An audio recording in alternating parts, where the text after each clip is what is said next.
Yo, welcome back to 99 Everything, the podcast where we aim to maximize every single dimension of our lives because we want the best life possible. Today, I'm going to be talking about setting up a routine and how this is going to make or break results or make or break you reaching your success. And I guess a constant theme that has been going on throughout each episode is the idea of energy conservation or energy management.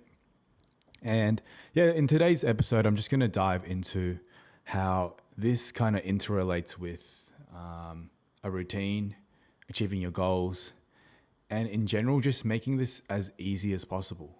So it's not easy to achieve like fitness goals, financial goals, anything that you kind of like set out and try and do, because it's hard. If everyone hit their goals, then everyone would be successful, right? But there's things I've realized now because I'm an online coach now. I've been working with clients, and there's things that I just have taken. I wouldn't say taken for granted. I think these are the things that I've implemented into my life that have become so second nature that I didn't realize that most people or some people. Well, how about this? Most of my clients don't know. And I feel like there's probably more people out there who don't really know these things. And pretty much if you can learn these things, you're going to realize it's not as hard as you think to achieve your goals. Let's talk in the context of fitness, right? They've tried like multiple personal trainers, they've done like coaching before, and they just haven't been able to really get results. And then they either think it's the coach didn't really understand them, or they kind of like, they start to feel bad about themselves because they feel like it's their fault, And I feel like a lot, or potentially a factor, is just maybe the way that it's been set up has not been ideal, and that's why it's so hard to achieve the outcome. So without further ado, let's just get straight into it, right? Basically, today's episode is why setting a routine will make or break your success. Let's just start with some biology, yeah? There's this thing called homeostasis, and what that pretty much is, the body always wants to come back to balance. So let's say you get sick, and let's say there's a lot of let's say virus or bacteria in your system, and like a lot of systems in your body is they're all jacked up. You're like, have you have a runny nose? Your immune system's like bad. Your breathing's bad. Your respiratory system. So it's all kind of jacked up, right? Your body just wants to bring it back down to baseline. And by understanding this, it will help guide a lot of the decisions you make, because what a routine is pretty much allowing your body to create a baseline that it doesn't have to constantly like shift up and down to find, right? So basically, if you're always going to sleep at this time, you're always going to eat at this time, you're always going to train at this time, your body will start to adapt in a way to make sure it's primed for those activities. So let's give some examples, right? So one of the most common ones is what we call the circadian rhythm, right? So what that basically is, when light is out, it enters our eyes and it kind of triggers this thing in our brain to be like more alert and more awake. That's why like most people, when the sun is out, you're going to be awake, and when the sun is down, you're going to be sleeping. And that's what all our like prehistoric ancestors have been doing. It's just now that we live in modern society, we have artificial lighting. And it's known as blue light, right? Blue light is the type of light that is going to keep you awake. That's why in hospitals, they always have that harsh blue light to make sure the staff, the doctors, nurses are always kind of alert, because especially at night shift, you don't want to be making mistakes. You don't want to be killing patients, right? So the circadian rhythm in your body, its job is pretty much just to help regulate your sleep, just to tell your body like, hey, this is the time to rest. This is the time to be awake. Kind of come back to why that's important and why it's important to have, let's say, a sleep routine. If you're always sleeping at weird times, or let's say just sleeping at weird times. Let's say like, a lot of people, they kind of sleep at 3 a.m. and they kind of like wake up at like 11 on the weekends. When you wake up, you're probably going to feel really groggy because you've just kind of, your body's just not really prepared for it because it's been used to waking up at a certain time, right? Or let's say you're not even someone that sleeps um, consistently, or like you have really irregular sleeping patterns, your body's just going to be really tired because it takes energy to go back to baseline or find homeostasis. It's not free.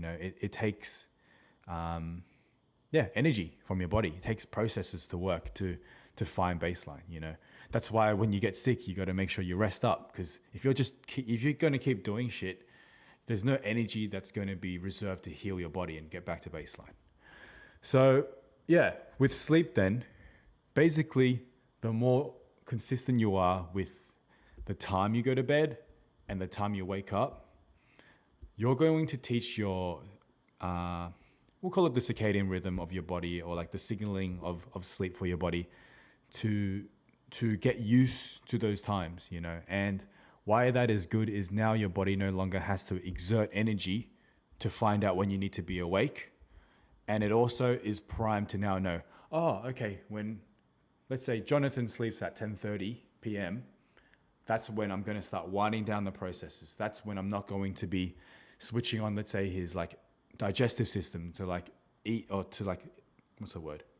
Digest food, or like this is when I'm not going to switch on as much brain processes because he's not working. You want to leverage this homeostasis. You want to leverage this. And I think a lot of people don't understand this, and then they're always tired, because if you're constantly trying to find baseline every single day, no wonder you're tired all the time. No wonder you can't get as much shit done, and you're probably wondering, why does this person always seem like they're full of energy? Why does this person seem like they can get so much stuff done? A lot of the times it's just about routine, and a lot of people find it hard to stick to a routine. But anyway, let's keep going. So basically with sleep, it's very simple. Just sleep at the same time and wake up at the same time. Trust me, if you do that, it'll make such a big difference already. All right, let's talk about another system. Let's talk about the gastrointestinal / digestive system, right? So you got to understand that it also costs energy to digest food. If I recall, it's called like thermogenesis. It takes energy to burn food, right? So pretty much the more consistent you are with your eating windows or eating times, let's say you always eat breakfast at 8:30, you always eat lunch at 12:30, and you always eat dinner at 6 p.m., for example. When you do this consistently, what you're teaching your body is this is the time we want most of our blood and energy and processes directed towards our intestines. And, let's say the blood is not going to be as much in our brain, or like, let's say our muscles, because, everyone has a finite amount of energy. We just need to make sure we direct it to the right place at the right time. So let's say every time that it's 12:30, your body's like, okay, we're starting to get a little bit less focused in work. It's time to start eating, and also when you've trained your body to do that, it's also going to digest your food a lot better. I think a lot of people also, have bloating or have like digestive issues, or they have trouble like pooping, a lot of that also comes to consistency, like for example, for me, I would say I poop pretty much the same time every morning for like the last couple of years, like bar during prep when I just like had no fiber, right? But that's because when you're just consistent with the routine, your body gets really efficient at just executing like certain processes. And if you think about it, if you're sitting on the toilet like for 20, 30 minutes, honestly, it's pretty tiring. And that takes energy. And then that's energy that you could use elsewhere, like pursuing your goals, like working or doing whatever you want to do, right? So yeah, that's pretty much the same thing in terms of sleep with the digestive system. Try to eat at consistent times throughout the day.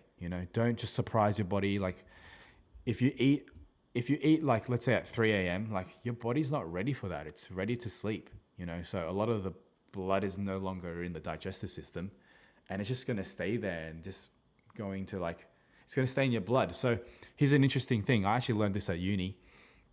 The studies that have shown that night shift workers have a higher propensity to have metabolic disease, which is pretty much like diabetes and heart disease and all that kind of stuff.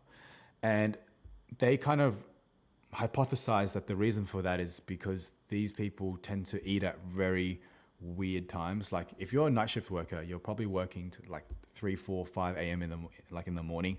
So you're probably also eating at those times. And as much as you can get used to that, your body is also kind of used to just sleeping at those times. So these people are just more prone to like having the blood sugar higher because that food is not going to the digestive system. It's just staying in the blood. So it just goes back to like respect your body, try to go back to the same habits that our like ancestors would do, right? Sleep at night, eat at certain times, so far that's sleep and diet, which is a pretty integral things. And then obviously we're going to lead into training, right? So when it comes to training, I think training, it can be a little bit more, in terms of a certain time, I guess it's a little bit more lax. Like, there's people that like to train in the morning. I like to train in the morning. People would like to train at lunchtime. Some people like to train at night. From what I've read or heard, like correct me if I'm wrong, you don't want to train too late at night either, because you're jacking up all your like cortisol, like you're and a lot of people, they take pre-workout at night too, and that's only going to affect your sleep later, right? So I just prefer to kind of train in the mornings just so it doesn't disrupt my recovery at night. But yeah, look, when it comes to training, it's the same thing. Just try to train at the same time every single time you go to the gym, So for me, when I first switched from evening training to morning training, it sucked. It was terrible. I was so weak. I was so like tired. I was so asleep. But that's normal, right? Back to the whole idea of homeostasis. It takes energy for your body to shift into a new kind of baseline / routine. And then like anything that you consistently do, after a while, train in the morning was not that hard. And then now it's funny, I actually prefer it, because when I train in the morning, I just go from like waking out of bed, getting ready and going to the gym. And I don't have any like fatigue that I've accumulated through work. It's just, I'm literally as fresh as I can be if I'm training in the morning. So yeah, once again, just like sleep and diet, training is the same. Try to train at the same time every day. So then your body's like, okay, this is pretty much what your body's thinking. Okay, Jonathan is about to participate in some high intensity exercise. I need to start to direct blood flow to the muscles. I need to move it away from, let's say, the digestive system. Like, let's say, some part of the brain that's like focused on like work kind of processes. And you're allowing your body to like be in a state that's ready for that, And if you're training it consistently at different times too, you may also find that your results may not be as consistent across the board too, So in the name of the game of bodybuilding is consistency, right? And tracking variables. And it's really cool that doing that in bodybuilding also really shows you how much in life that also applies. Like the more variables you can kind of keep consistent in life, the easier your routine will be and the easier you hit your goals, without a doubt, So yeah, that's training, diet, sleep. I would say those are the main ones, And let's just say when it comes to like work or like things you want to focus on, let's say you recently wanted to start learning piano. If you can always do it right before dinner and this time is piano time, then you will also start to train your body system. Yeah, just being primed to be like in focus, in like flow or something, So yeah, this is literally it. It's just the more you can set a routine and just like allow your body to, we'll call it, the more you can set a routine and leverage the systems in your body, the less energy you'll waste in finding baseline, and the more energy you'll have to actually achieve the goals you want, So like I said, the examples of online coaching, something I do for all my clients is I ask them to send me their like work, hobbies, gym schedule. I kind of have a look at their timetable.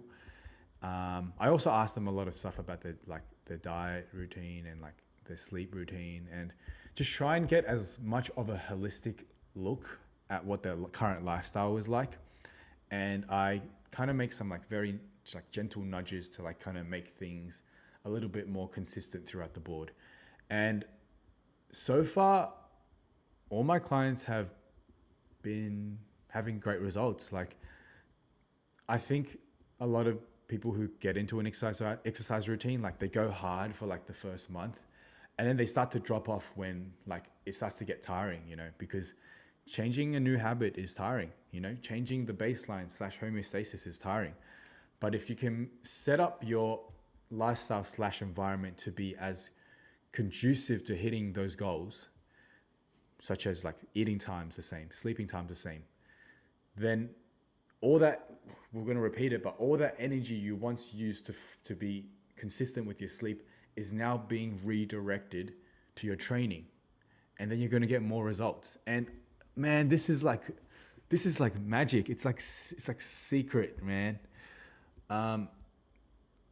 Hopefully people will like suss this out and have like a light bulb moment, because honestly, this will also make people feel less tired, because you're not fighting against yourself every day. You literally, you just, I think we're also in a bit of a time where people are tired all the time. Like they're finding it hard. Like after work, they're exhausted. They wake up exhausted, and it just kind of always feels like an uphill battle. And it can feel really demotivating seeing other people like go hard and succeed. And like, I want to, like, if this is you and you're feeling like that, like I want you to know, like people like me are not different from you. Like I used to be like that too. And it was really just about setting my environment for success. You just have to go back to respecting biology and understanding that there is no such thing as infinite energy. Like as human beings, we all have a finite amount of energy that we can increase over time. That's what training is, right? We're increasing our capacity. But with the energy that you have in the present moment, you just need to make sure it goes to the right places. And a big part of that is just setting up a routine, So hopefully this all made sense. I'm really passionate about this one because I would say this is why I've personally been able to get a lot of things done. I've just kind of created a pretty tight-knit routine that I don't really feel like I waste a lot of energy on anything, and that way I can actually spend my energy on the things that I want to do. And it's a positive feedback loop, because the things that I want to do give me energy. So if we're going to, maybe there is such thing as infinite energy, because if you just spend your energy doing the things you want to do and that gives you energy, it's like a multi-directional like battery charger. It's like crazy, So if we were to sum this little episode in a few kind of statements, it's pretty much the more consistency and routine you have in your sleep, diet, training, work, if you can make your days look as similar as possible to each day, you will have more energy to do the things you want to do. And look, that is also not to say we want to be OCD and we want to be like super strict and like, if we don't get our sleep at this time, that means our whole day is ruined. Like, I don't want people to misconstrue this message, because these are all guidelines. These are not rules. These are guidelines. Like for example, let's say if I go to a music festival and I stay up till like 11, 12, and I eat like, let's say, chicken and rice after the festival because I didn't get to eat it during, the time that it was on, because I can't bring my food in. That's okay. Are you going to music festivals every week? Like that's part of just life, and that's part of just enjoying life too. You should have a bit of flexibility and laxity around like social events and like things that are important to you. The thing is, if you want or have specific goals, you just understand that you also need to be stricter. Yeah, if your goal is balance and you just want to have like do a lot of different things, then yeah, maybe you also got to be okay with not being the best at a particular endeavor, right? But if you're someone like me or someone who's probably listened to this podcast, you're probably like interested in this stuff, you want to do great things. You want to be the best version of yourself. So you just have to kind of make your routine as streamlined as possible. That way you almost leverage the autopilot in your brain, So let's finish with this. So you know how when you go to a cashier and then they're like, hey, how's it going? And then they're always like, you can see like they're not even like thinking. They're just like on autopilot. They're like, hey, how are you? Good, thanks. And then like, would you like a catalog? They're just like on straight autopilot because it takes energy to be present and to be conscious, right? If every time they're just like very conscious of who they're seeing, like if this person is like a lady with glasses, or is this next customer like blah, blah, blah, blah, blah. Like it takes energy, right? And if you're someone who already has very little energy, you're not going to want to expend more energy. So most people will always default to some level of autopilot for the things that they consistently do. For example, like when you tie your shoelace, you're probably not thinking about it, you're just doing it, right? You're probably thinking of something else. When you're brushing your teeth, when you're washing the dishes, you're probably, look, it depends, right? Obviously it depends. But when you do certain things that you always do, you won't be thinking about it as consciously, right? And that's because your body wants to preserve energy to do the things that you do want to do consciously. So once again, back to all the sleep, diet, training kind of stuff. If you can get your body into not autopilot during those things, but autopilot priming into getting ready to do those things, then you're not going to feel as tired. And that's pretty much it. It all comes down to a routine. So if you enjoyed this episode today, please give us a rating on Spotify. I would really appreciate it because it just allows more people to see this and hopefully help more people, right? Like this for me is more like a passion project. Like I'm not really trying to do anything with this. It's just fun. It's just fun to kind of just talk about the things that have helped me. And I definitely know there's people who would benefit from this. Like all my online coaching clients have benefited from this. So yeah, if you enjoyed this, leave a rating. If you enjoyed this on YouTube too, give us a thumbs up. But that's pretty much it for today. Peace out.